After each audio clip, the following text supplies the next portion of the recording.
What's a movie that no human should ever suffer through? Dünya Kurtaran Adam, or The Man Who Saved the World. Also known as Turkish Star Wars. Not because it follows the Star Wars plot, but because it literally straight up uses clips of Star Wars.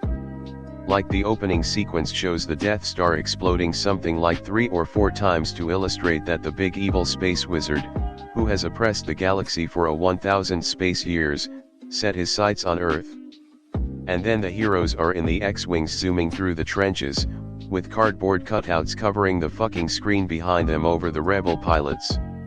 And when they win, it plays the Indiana Jones music.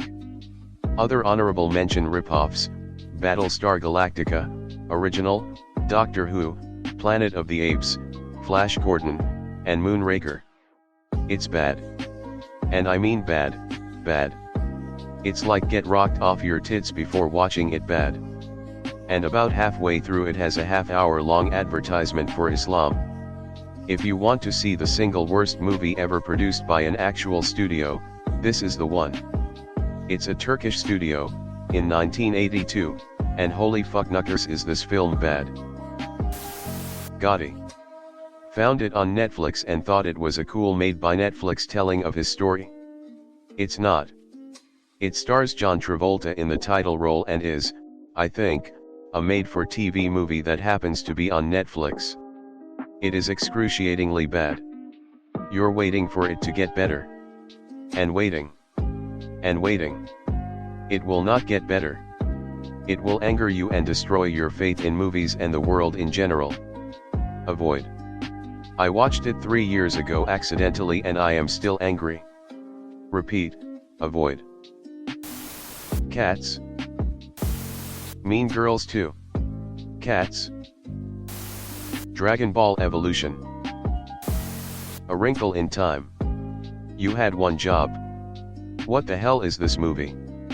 It literally skipped the entire end, the part that had most of the character development. It is entirely different, and some stuff, which, just in case, I won't spoil. Live action Avatar, The Last Airbender.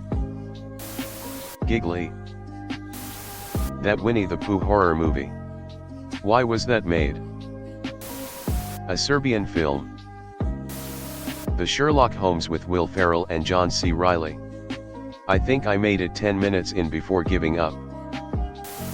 The Emoji Movie. Even the kids who were so amped to see it were bored. A Serbian film. Seriously. Don't make my mistake. You cannot unsee this. Son of the Mask. Jack and Jill. I do not wish this on my worst enemies. Highlander 2: The Quickening. Kirk Cameron Saving Christmas. Human Centipede. 50 Shades of Grey. Aragon. Edit for spelling error. Holmes and Watson. A movie so terrible, the studio said it should never see the light of day. TV warned it would never be aired, and yet for some reason, Netflix elected to ignore both and put it out there anyway.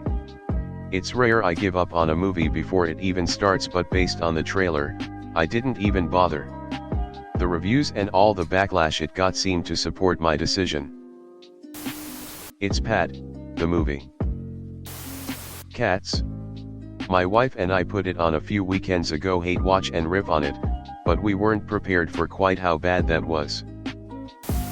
Battlefield Earth. Tusks. Rain Man 2 sucked. I think it was only sold on VHS at Kmart. The Ayn Rand Atlas Shrugged trilogy. You could arguably make a compelling film about a repellent philosophy, Leni Riefenstahl for instance, but this ain't it. Each installment got progressively fewer tomatoes, 12%, 4%, and 0%, none%. The entire movie industry of the country of Serbia has been stained by one particular movie.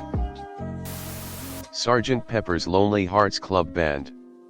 The 70s version with the Bee Gees, Peter Frampton and every C-list movie actor they could find. A literal crime against humanity. I remember a critic referring to it as a pile of burning dog shit. Mac and me Paul Rudd turned it into a funny bit on Conan, but do not be fooled. I have never in my life felt such horrific boredom. An absolute disgrace. Caligula. The Roger Ebert Review, https://www.rogerebert.com/review/caligula-1980, is entertaining however. Anything directed by Uwe Boll. Thanksgiving 3. Jaws, The Revenge. Just tried to watch it and made it only halfway. Terrible. My Sex Tape. Edit, it's really a one-man show. Man, I hate to say this, but Bill Burr's new and first movie Old Dads was god-awful imo. Come and see. It's a World War II movie from the Soviet side, specifically about a partisan being drafted during the Nazi invasion of Belarus, but there's no epic battle scenes like you'd find in Saving Private Ryan. It's just the cold reality of war with some psychological horror thrown in for good measure. Unlike some of the movies on this list, it's genuinely a good movie, but not necessarily one that some people can watch more than once. Glitter. Star Wars Holiday Special. The Last Airbender,